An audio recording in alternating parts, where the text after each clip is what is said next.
Liz is unapologetically one of the conservative movement's boldest voices. Blocked by AOC, demonetized on Facebook, and whispered about at the Snopes water cooler, Liz Wheeler is undeterred. As the host of The Liz Wheeler Show, Liz guides listeners through the most important stories that no one is telling, providing a personal, researched, and unapologetic take on our modern culture, or at least what's left of it. Liz is passionate about telling the truth, rigorous in her research, and committed to her faith. Her drive to relentlessly defend against the radical leftist takeover of our culture is born of a desire to see properly ordered society thrive in America once again. A society that values God over government, freedom over convenience, and individual liberty over victimhood. She is a frequent speaker at YAF conferences and campus lectures, a voice of reason for millions of Americans, and a personal inspiration to me. Please join me in welcoming the one and only Liz Wheeler.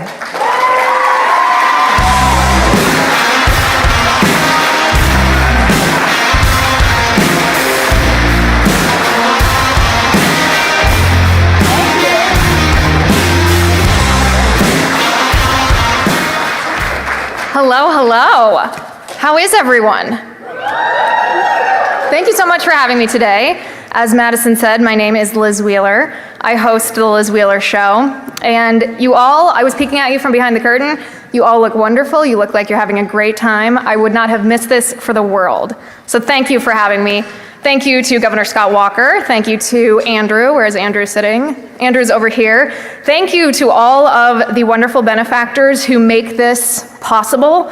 One of the things that I always say about coming to these conferences with all of you young people is it gives us hope for the future. We know that in 10 years, 20 years, you guys are going to be the ones serving in the halls of Congress. You guys are going to be the ones in the governor's mansions. You guys are going to be the ones running businesses and raising families. And we are all, I think I speak for everyone here who's made this possible, we're so proud of you and we're so excited to see what you are going to do when you are the stewards of this country. So thank you all for being here.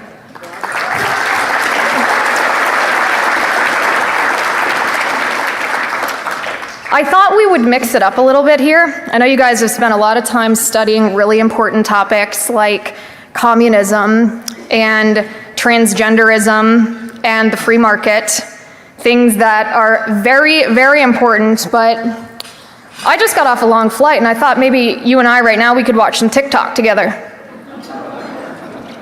TikTok is a terrible app that I bet almost everyone in this room has.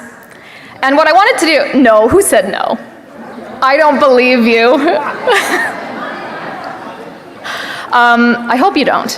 And by the way, if you still have TikTok after I'm done talking tonight, then I will consider this to be a failure. So just a little pressure I'd like to put on my shoulders. So TikTok, for anybody who doesn't know, is one of the most popular apps in the country. It is comprised of very short videos, like sometimes as short as 3, 5, 7 seconds, that are fed to you by an algorithm. So it's different than Facebook or Instagram where you follow your friends. TikTok feeds you things, videos that they think, that the algorithm thinks that you might like. And you're fed one at a time and you choose to either continue watching it or you choose to scroll past it. And once this algorithm learns what you like and don't like, they serve you more content that they think will give you a nice dopamine hit that will keep you engaged. And by the way, guys, I'm explaining TikTok for these two tables right here in the front. I think you guys know what it is.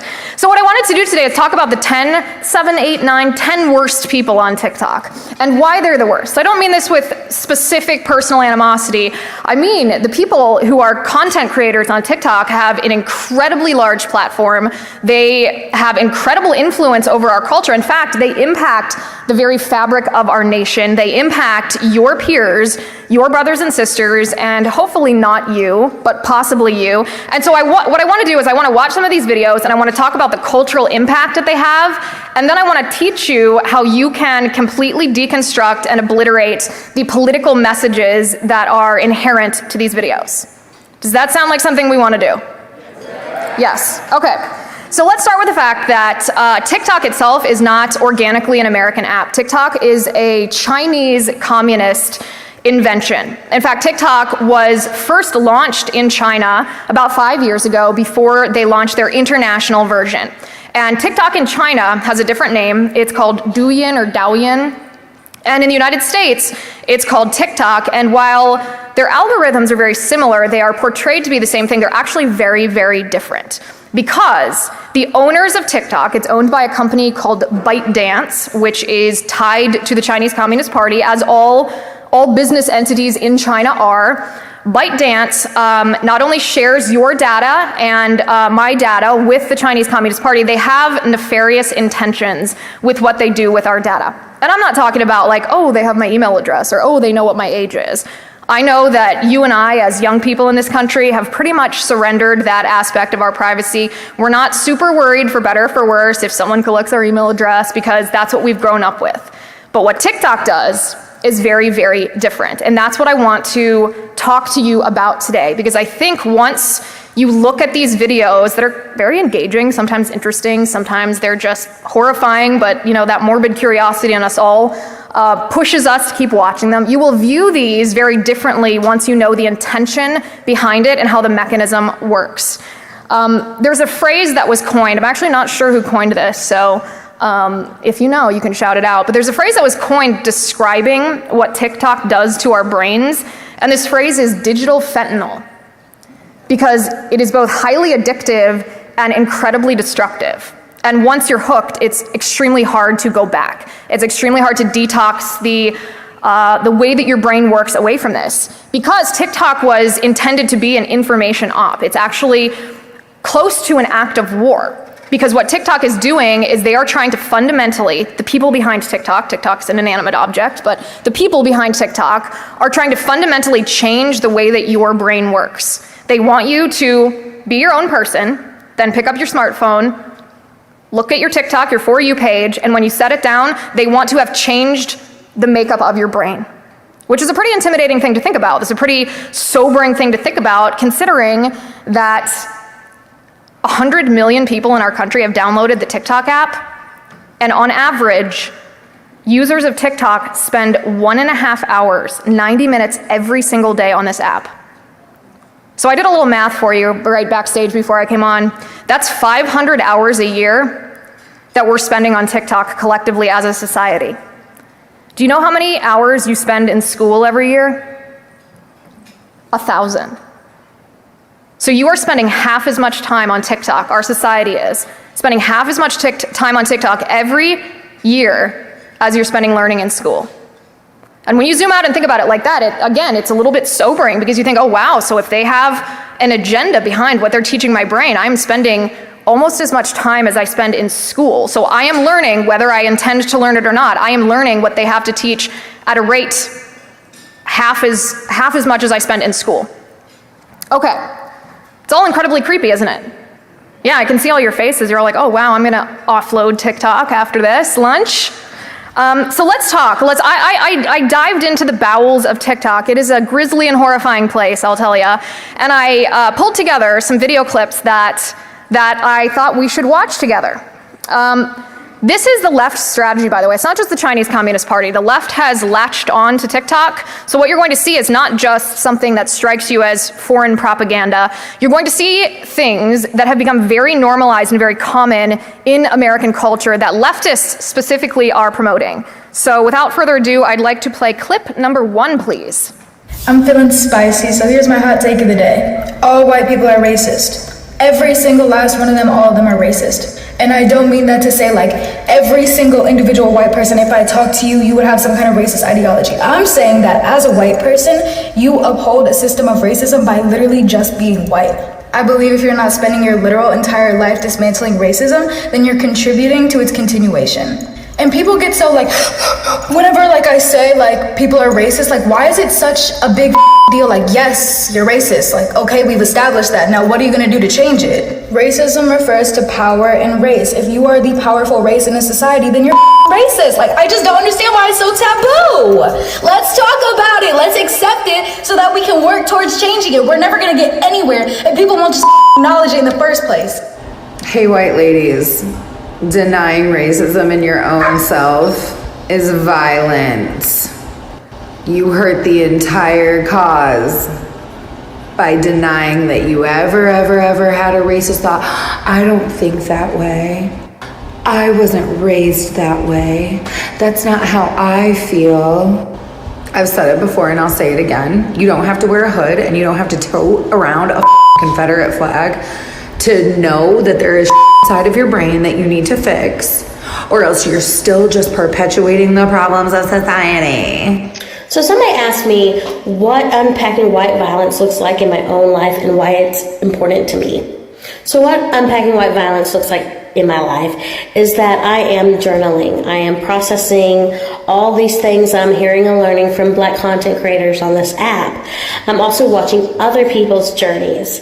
The most exciting and most important part is I am going to be beginning a mentorship where I am under the mentorship actually of some very strong professional Black women who that's what they do. They help others learn how to unpack their white violence. And why it's important to me is professionally, I am a teacher.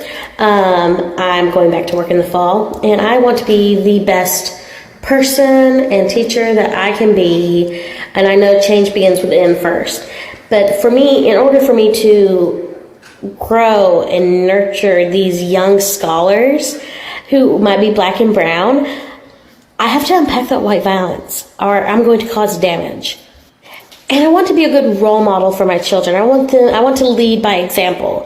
Can I prevent my children from becoming assholes? No. But hopefully one day they can look at me and say, you know, Mom did X, Y, and Z right. And, you know, maybe we can follow suit. But yeah, so that's how I'm unpacking it and why it's important to me. Have a great day. Pardon her French. If you think that's a parody, I'm here to tell you that these videos that you just saw went wildly viral on TikTok. These videos have been viewed by multiple millions of people, and they're very, very real. And there's two things strategically that we need to understand when we see these videos. First of all, we need to understand that this is not the extreme fringe of our society anymore. The ideas are fringe ideas, but the people who are repeating these talking points have become so-called mainstream leftists. Each and every one of us in this room has probably heard those phrases before. White violence, unpack your white violence, struggle session. Sometimes it's also called DEI.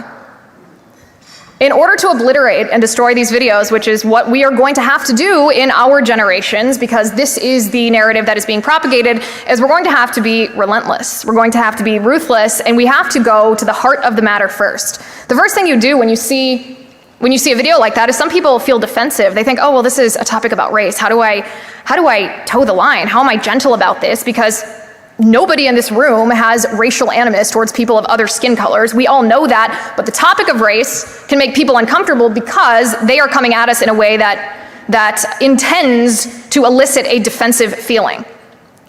The first thing you do is ignore that, and you go directly to the premise and destroy the premise. If you destroy the premise, it's like destroying the root. Everything that is the outgrowth of that, everything that manifests from that root fades away if you destroy the root. So the root of that is white people are not racist based on the color of their skin. Black people are not inherent victims based on the color of their skin. What they're echoing, those women and that teacher, which is especially shocking, is they're echoing critical race theory. Critical race theory is a neo-Marxist ideology that seeks to subvert the cultural institutions of the United States by using race as a dividing factor.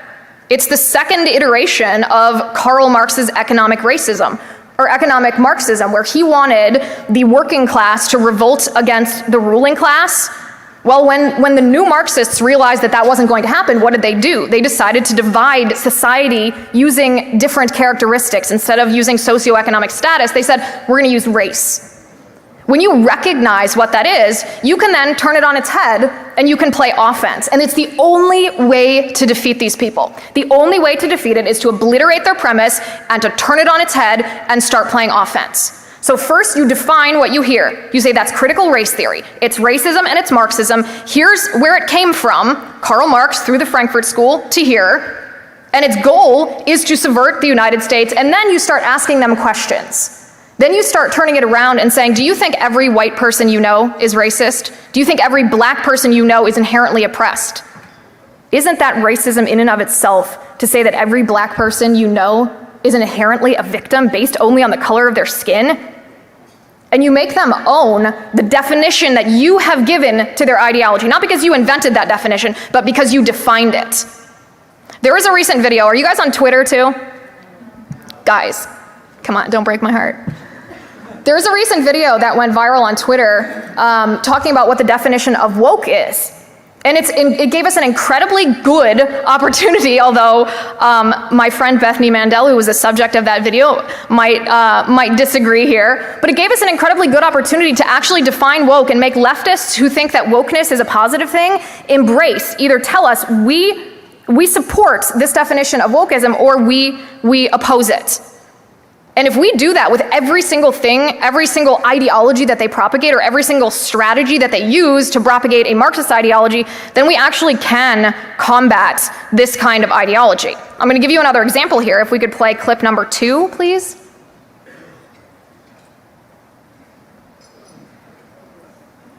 A lot of people were asking in the comments of my last couple of videos about my anchor charts, so I'm going to take a minute to show you guys what I was talking about. Anchor chart is kind of just a teacher fancy word for poster. So here you can see a couple of other anchor charts that I have for mindfulness. And then there at the top are my anchor charts about my pronouns. It says, my name is Mixed Cogdill. My pronouns are ze, zem, zir, and zirs. How to refer to Mixed Cogdill. Mixed C is my teacher. Z is multilingual. Students practice and speak Spanish with Zem. Zir hobby is learning languages. Okay, so let's apply.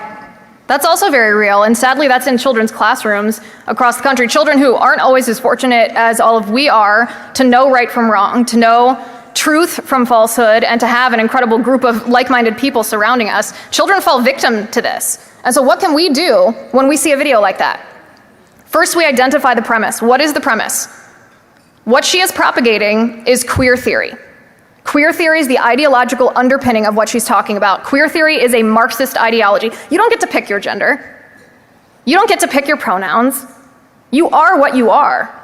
You're a girl or you're a boy. You're a man or you're a woman.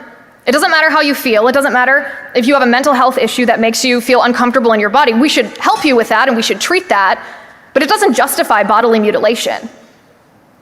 Queer theory teaches that in order to destabilize our society, we have to sexualize children, separate them from their parents, and indoctrinate them with this.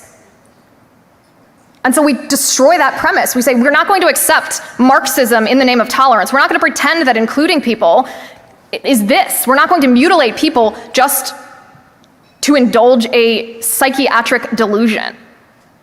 And you'll find, and studies show this, polls show this, that when you ask the vast majority of the American people, putting politics to the side, whether they agree with trans surgeries for children, they say no.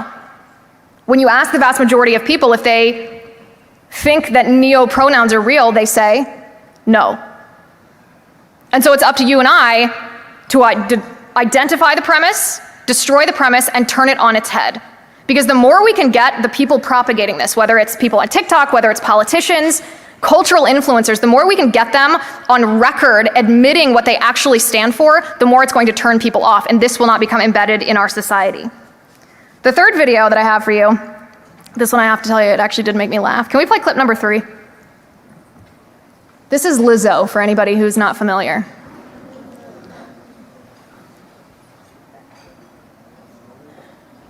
Hey y'all, so I'm about to have me some spaghetti, and one combination I've seen a lot is spaghetti and ranch. So I'm about to try that right now for y'all. So I got this vegan ranch right here. And what I would liken this to is like pizza and ranch, I guess, is what it would kind of be like. I'm excited to try it because I don't know, it just be all mixed up and looking all good. Mix, mix, mix. Chili flakes, Kelly's roasted Parmesan powder. If you know, you know. And I got this hot sauce. It just showed up at my house, so I'm gonna try it. It's habanero hot sauce. Okay.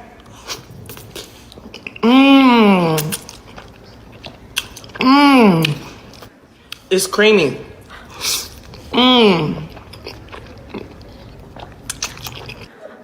I really just showed you that video so I could look at you guys' faces while you're watching. I think we can all agree that's disgusting.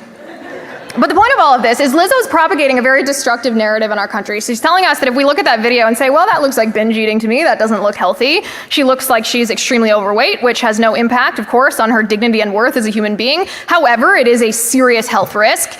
We are told that that's the same as being racist, that's the same as being homophobic, and that's the same as being transphobic. This is the premise of what she's doing with these videos, wanting us all to watch with this horror, is she's trying to normalize obesity. There's a phrase that you'll start hearing, maybe you've heard this already. It's called health at every size.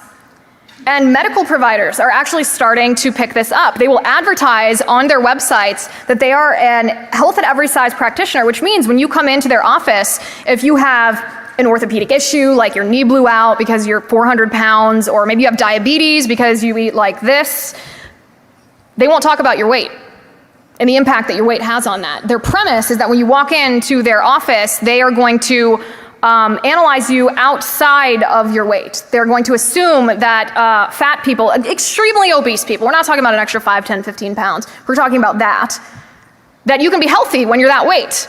And this is, first of all, it's anti-science, it's just not true. I mean, look at most of, at least half, or almost half, I think it's 40%, of emergency room visits in our country at hospitals are related to obesity, whether that's heart disease or whether that's diabetes. Obesity places an incredible burden on our healthcare system, and we simply ignore that because of cultural stuff that's propagated by people like Lizzo. But more importantly, aside from being anti-science, which it is, more importantly, she is playing an extremely influential role in the destruction of reality.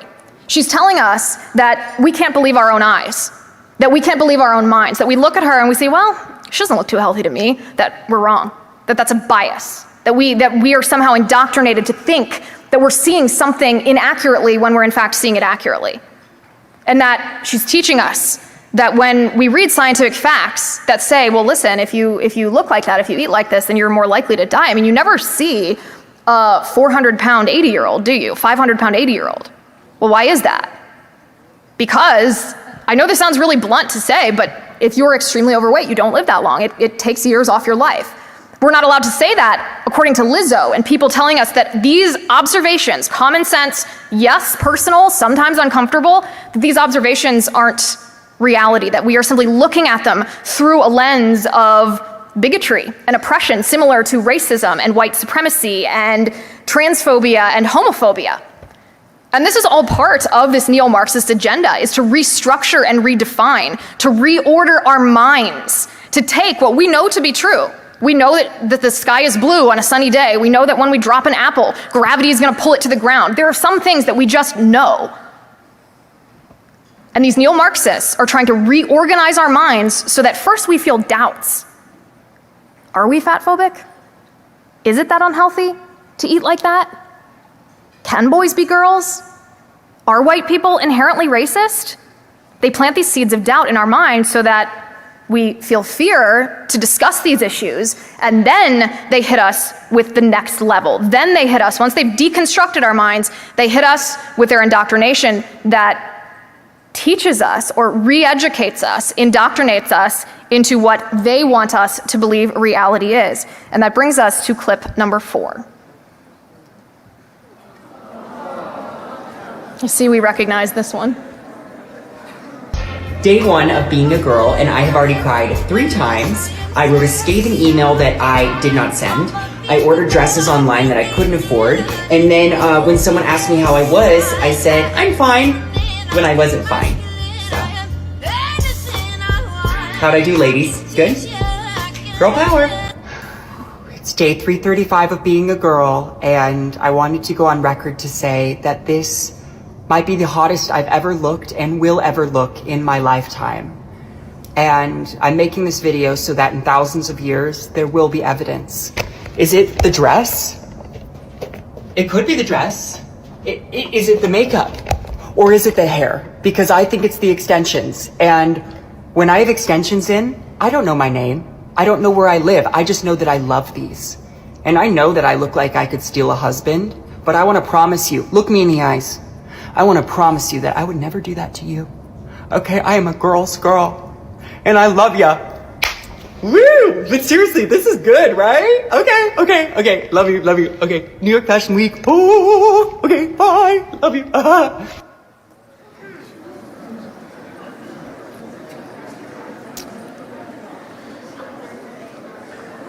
If your husband's stolen by this individual, I got a little message for you. Your husband might be gay. Because that's old boy going on under there. We laugh at Dylan Mulvaney. At the same time, I feel incredibly sad for Dylan Mulvaney because of what his life has become. But Dylan Mulvaney is not just a mentally ill adolescent on TikTok. Dylan Mulvaney is a cultural influence to be reckoned with. Dylan Mulvaney was invited to the White House based on this series that I just showed you, this Days of Girlhood. He has 10 million followers on TikTok. His views rack up millions and millions of eyeballs every time he posts, which is on a daily basis. And he asked Joe Biden at the White House if Joe Biden believes that it's appropriate for states to prohibit transing surgeries for children. And Joe Biden said, no, it's not appropriate for states to do that. The cultural influence of these individuals is enormous. And I think we all know how to destroy the premise of this video. The premise is that men are men and women are women. That is both built into our bodies and our DNAs and our minds and our spirits and our souls. And there's nothing wrong with mixing religion in there because it's impossible to separate the two. The vast majority of the American people agree with that. They're afraid to say so because their minds have been weakened by the propaganda that I previously showed you, but it's not too late for us to turn this on our heads. Do you think that little children should undergo surgeries that remove their healthy body parts simply because they have either been conditioned socially to think that they are trapped in trapped in the wrong body? Is surgery appropriate or drugs appropriate? No, of course it's not. We all know this, and so does the American people. But if we get these individuals to admit what their true agenda is, like Dylan Mulvaney conveniently did with Joe Biden, people reject it. Our culture is not so far gone. We have not been so brainwashed by TikTok that there is not hope if we fight back against this. There's also incredibly dangerous individuals who take both queer theory and this anti-reality to perhaps even a more disgusting level than I just showed you. I actually questioned myself whether I should show you the following video because it's incredibly disturbing. But I think, especially if you're on TikTok, you should see this because this is an integral part of the neo-Marxist ideology. Take a look at this.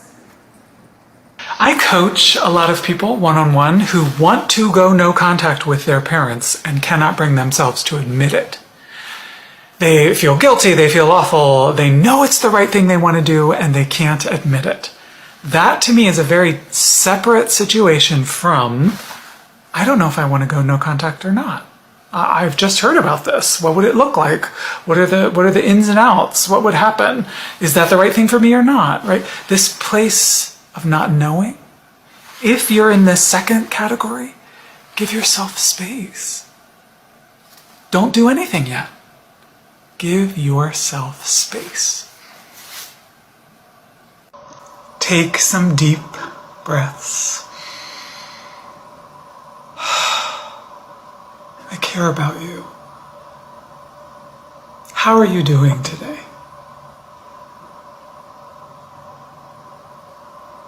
I hope you need to hear this today. Let them lose you. They have had enough chances to have a beautiful, brilliant, sparkling, giving person like you in their lives. Let them lose you. That one's not so funny, is it? Let me tell you what some of the classic signs of a pedophile are, how a pedophile operates and tries to groom children. Grooming children means to condition child for sexual abuse.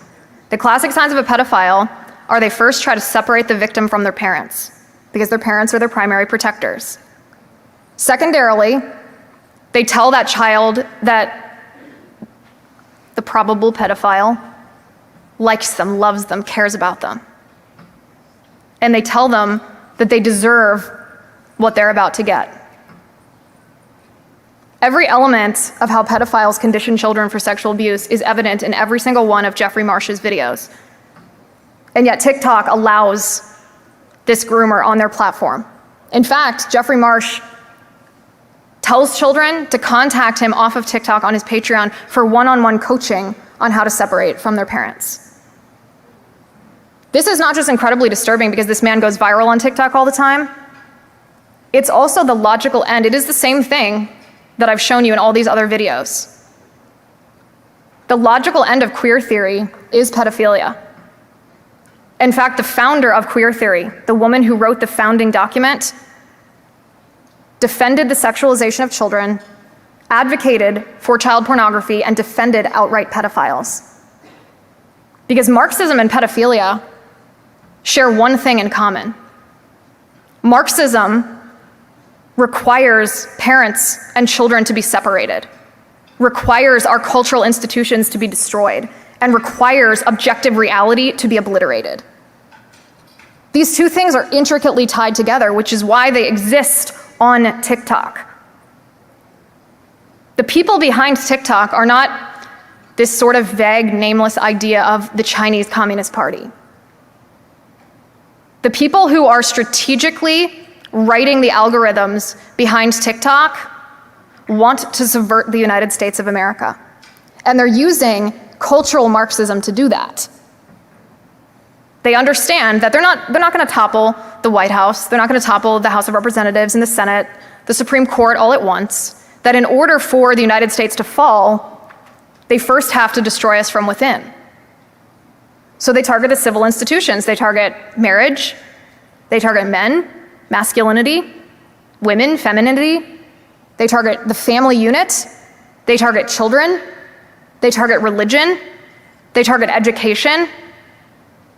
Every single video that I just showed you tonight is intended to destroy those institutions in order for the United States to descend into what I think we can all agree we're fairly rapidly falling into, which is utter chaos, where people are afraid to speak reality, delusions being codified into law, and we're allowing children, small children, to be butchered on operating tables in the name of a neo-Marxist ideology as their friends and classmates are being told that they are irrevocably, irredeemably racist based on something they didn't know, something that someone they didn't know did a long time before they were born to people they also didn't know who died a long time before they were born.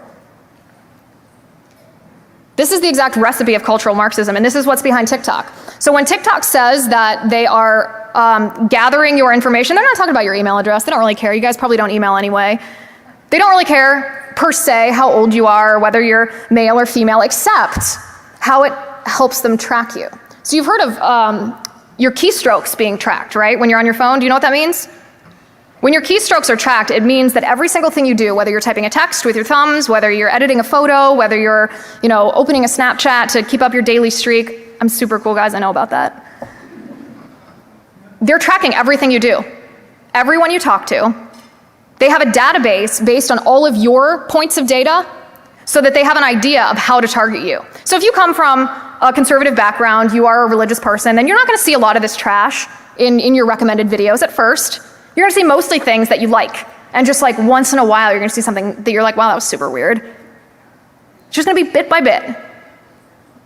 But if you're a child that was raised without a father, if you're a child that watched maybe more than the first 3 seconds of some of these videos, they note that.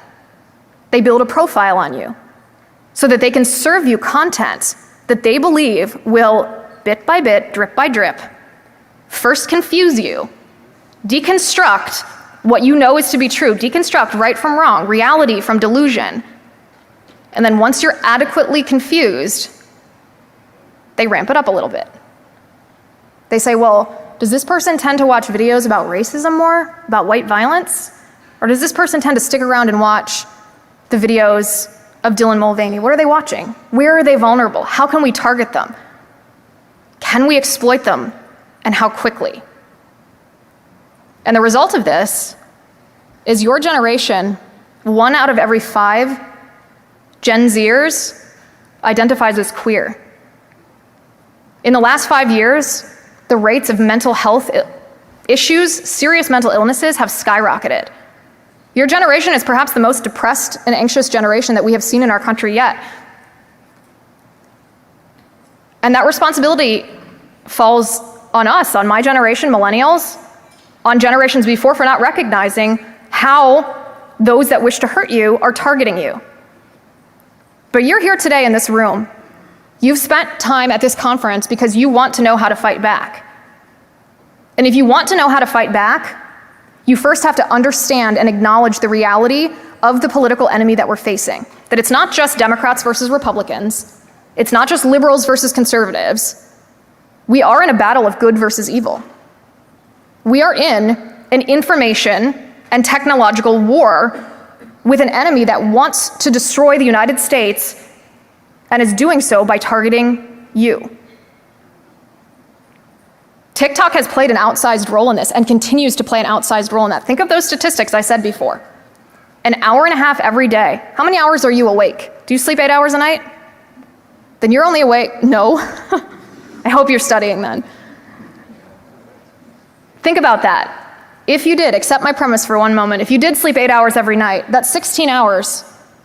Is that right? Yeah. 16 hours that you're awake every day. And 1.5 hours of that you're spending on TikTok. Maybe not you. I'm not here to scold you. I know you're here to learn, and I want you to understand what this app is and what it does and what it's intended to do and what it's achieving so we can stop it before it's too late.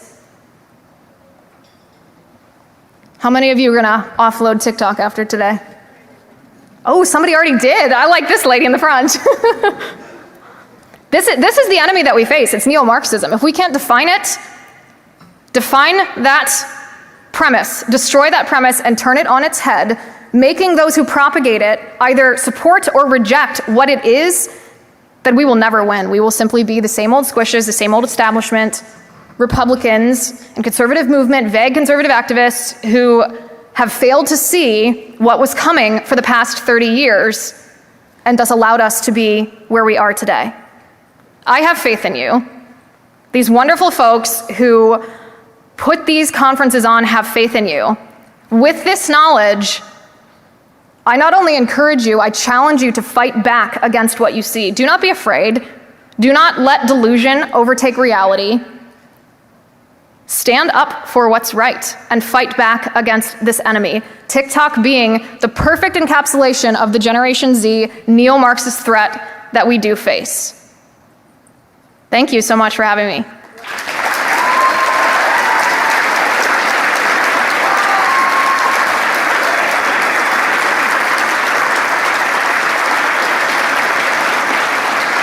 Thank you so much, Liz. We will have Q&A now, so if you're a student and you would like to ask a question, please go and see Allie over there where she's standing. Allie and David are taking care of that. If you are a supporter or a guest who would like to ask a question, just raise your hand and I will come visit you. We'll start out with a student first if we have one. I know, I'm sorry I scarred you with those videos. Hi, what's your name? My name is Owen. I go to Alvern High School in New Hampshire. Hi, Owen. And I was wondering, recently there's been a push for Congress to broadly ban TikTok from the American public, and what are your thoughts about that? Oh, I support this 100%. TikTok is very clearly a threat to our national security because it is weaponized information intended to destabilize our cultural institutions, exactly like we just spent 35 minutes talking about. This is something that should be a no-brainer. It shouldn't be a matter of state governments across the country simply saying, oh, if you're an employee of the state, we don't think this is safe. Well, if you're an employee of the state and it's not safe, why is it safe for the rest of people? This 100% should be banned. Thank you.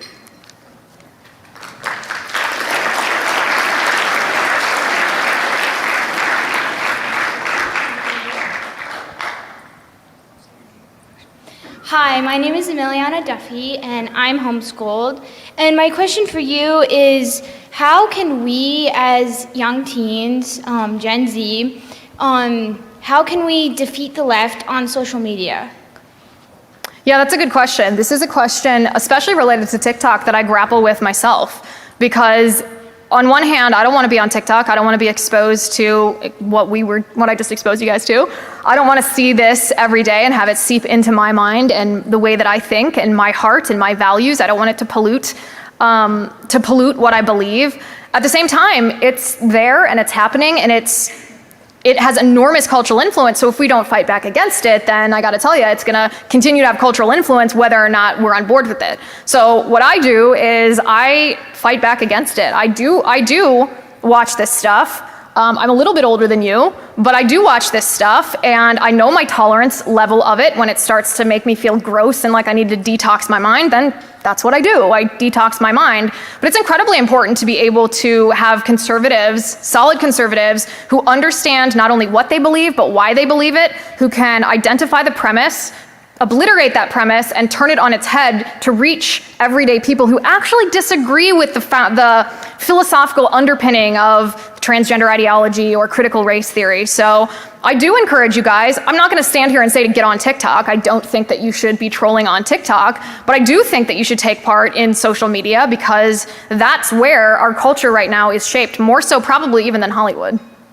Great, thank you so much.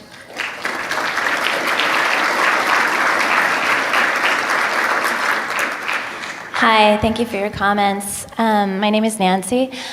I'm wondering how you feel about other platforms, specifically Facebook, but also perhaps Google, how they feed information. Is it similar to TikTok? Because I have noticed my friends in their 40s and 50s, I consider them to have become radicalized, many of them, and tear down society at all costs, kind of rhetoric that some of these people I've known for 30 years, and they didn't have that kind of philosophy prior. And the thing I notice is that they're all on Facebook. I would say it's both the same and it's different. Facebook is incredibly biased, as is Google. They have completely biased their search engine, which I think we all noticed in the lead up to the 2016 election when you Googled something that should be innocuous about Hillary Clinton versus Donald Trump. It brought back things vilifying Trump and things that praising Hillary Clinton. That's very obvious. It is a different medium than TikTok because of the mechanism of how TikTok delivers their content to you, that it's in one line, for lack of a better description, where you don't go on, like if you go onto Facebook, for example, you look through your feed and you might click on something that interests you, maybe a video starts playing and it catches your attention, but you just like scroll through your feed, right?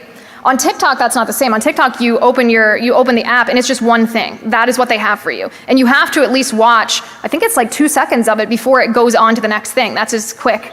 You guys can correct me if it's like 3 seconds, but it's 1, 2, or 3 seconds that you have to watch. So there's a tunnel vision in TikTok that doesn't exist to the same extent on Facebook, but Facebook and Instagram's done this as well, and YouTube is starting to do this too. They are mimicking the structure of TikTok because TikTok's been so popular. So you'll see shorts, they're called shorts on YouTube, they're called Reels on Instagram, and they're mimicking the TikTok structure. So a lot of that same content now exists on Meta's platforms, Facebook and Instagram, and on YouTube's platforms as well. So it doesn't particularly surprise me. My husband actually told me the same thing about Facebook. He said, yeah, I used to get like military stuff and truck stuff and gardening stuff, all the stuff that he's interested in. And all of a sudden they are starting to show him like weird and wild stuff that he's never been interested in, is not interested in. It's no longer curating based on his behavior. It's curating based on what they want him to be watching, given what his demographic is. So I would say to a lesser extent, yes, but not to the extent of TikTok.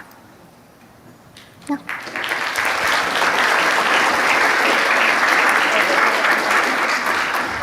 My name is Hope, and I'm homeschooled, and my question is, if my feed is like all clean and even like Christian stuff or like stuff that is like not on the left side at all, like, and quite rarely on it, is it really like that harmful, or would you still like recommend deleting it and not even having it at all? That's a great question. That's a really good question. How many books do you read per month? Maybe like 5 or something, I don't know. Oh, that's good. That's a very good answer. I would say 2 things. I would say the danger of TikTok is both ideological, but it's also changing the structure of our brains chemically, in the sense that because it's such a short video, it gives us a dopamine hit when we do get to a video that we like, one that interests us. They actually specifically feed us videos that they think will be boring, like every 10 videos or something, that they think will be boring, so that when we get to one that we're interested in, we get that dopamine rush in our brains and we crave getting to the next one that we like, which you can get that on any social media app. I know Facebook algorithms work like that, so do Instagram algorithms. That's a fairly unhealthy thing to allow your brain to do. It's a fairly unhealthy habit. TikTok is so insidious, the motives are so nefarious, that I would say even if you are getting what seems to be wholesome content, you would have to be pretty darn sure of every little bit of what you believe theologically and every little bit of what you believe politically, because what TikTok does is they have creators that say things that are almost true, but not quite, to plant that seed of doubt to confuse you. So if you were my daughter, and how old are you? 16. And you were 16, I would not want you to be on TikTok. For your own protection, so that you are formed into the wonderful young lady that God intends you to be, both body and mind and soul. Thank you.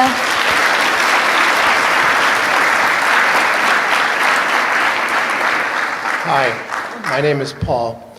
My question is even more alarming than TikTok, and that is if you've followed what's happening with AI, and I think it's called Chat GPT or whatever it is, but there's Bing and Google and everybody's coming out with this kind of stuff. And my question for you is, how do you look at the future of propaganda and brainwashing in the supposedly benign and liberating world of AI, where you ask the program, give me a poem about Donald Trump, and it said, here's a big caveat why this guy is terrible, and we'll say a few things about him, and then give him a poem about Biden, and it'll say, oh, he's wonderful, and he's blah, blah, blah, and it's on the face of it, it's absurd, but every area of, I'm in medicine, and the whole thing in AI is, oh, this is going to make taking care of your patients a lot easier because you can look stuff up and all this stuff, and I think it's very scary. Yes, I would agree. And it's funny that you mentioned the poem thing, because I saw that story too I guess it was a couple weeks ago, and I had ChatGPT write a poem about me. I should have brought it because it was funny. It's like TikTok on steroids, right? Because it does the same thing as TikTok, it just in a more overt way. It presents things that are false as if they're true. Like this is our main issue with critical race theory in school, right? It's not that we have a problem with children being taught, hey, critical race theory is a neo-Marxist theory and here's what it teaches. We don't have a problem with it being presented abstractly, like here's something bad and you should know about it. Here's what it entails. But what teachers in schools do is they don't present it in that abstract academic way. They present it like, here is something that is true when it's objectively false. TikTok does that in a very slimy way, a very, well, you just saw it, I don't need to describe it to you. ChatGPT and AI do it in a more overt way. I think we all tried ChatGPT to see what it would respond with. If you said, oh, what is a woman? Or is Dylan Mulvaney a man? And it's trained in a very, very liberal way, because it's not an autonomous being. This is what scientists that do AI want you to think, is that it's something that we can't control, that it's autonomous, it's its own thing, and it might just take over the world. It's like the same thing as we were told 30, 40 years ago that robots were going to control us. Well, no, someone writes those algorithms. This is built by somebody. Somebody has the off switch to it. The people that are writing this are the ones that are being irresponsible with the product that they're creating. But an interesting thing about these AI platforms when they are shared with the public, and you've probably seen this, is that if you use tricky language, you can get the thing to admit that it's been trained to lie and it's been trained to be progressive. I did an episode of my show on this maybe a month ago where I shared, it was a thread from an engineer, and he had deconstructed ChatGPT to get it to admit that it was supposed to propagate neo-Marxism, and it was deliberately intended. It was taught to ignore objective truth. And honestly, I loved seeing that, because that's what I mean when I say if you can define that premise and obliterate it and get the other side to embrace it, people in general, not politicos in Washington, D.C., but people in general don't like that. So yes, I would agree with your question, the premise of your question, that AI is potentially going to be the next iteration of TikTok. It doesn't seem to have the addicting quality that an app like TikTok does, but if it's going to be embedded in our medical communities, we're going to see a lot more things like the poisonous idea of health equity that's based on Marxism. Thank you for your question.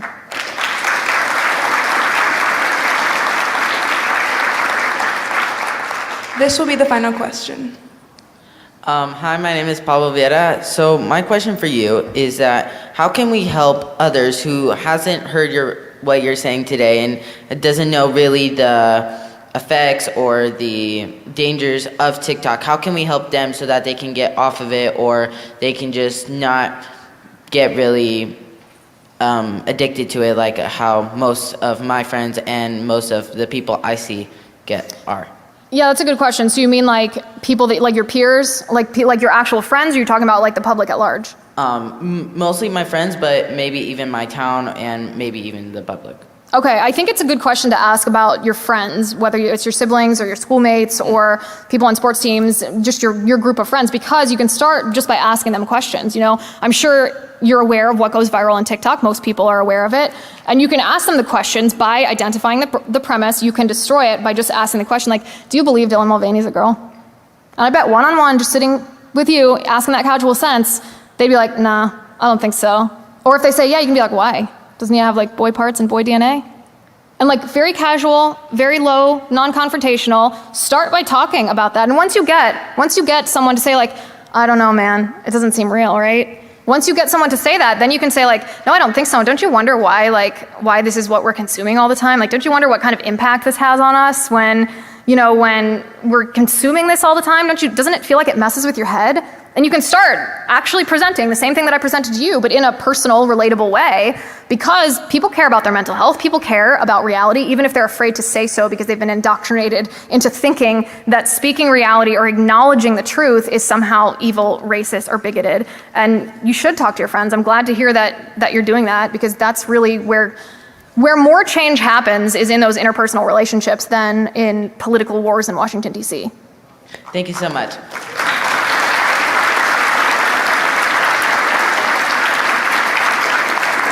Thank you guys so much for having me. I always enjoy talking to you, and I really appreciate this wonderful luncheon that is thanks to Wendy, so thank you to you. The one thing that I will leave you with is some of this stuff can be really heavy, some of it can be grotesque, some of it can be almost hard to believe because it's so strategic, it's so underhanded. But this is the most important thing in the political fight for you to remember, that if you cannot define and acknowledge the reality of the political enemy we face, if you cannot describe the tactics that they use and describe and identify the targets that they are aiming their tactics at, then you will not be able to fight well against them. And if you're not able to fight well, you won't be able to win. And I don't know about you guys, but I want to win. Thank you guys for having me. I appreciate it.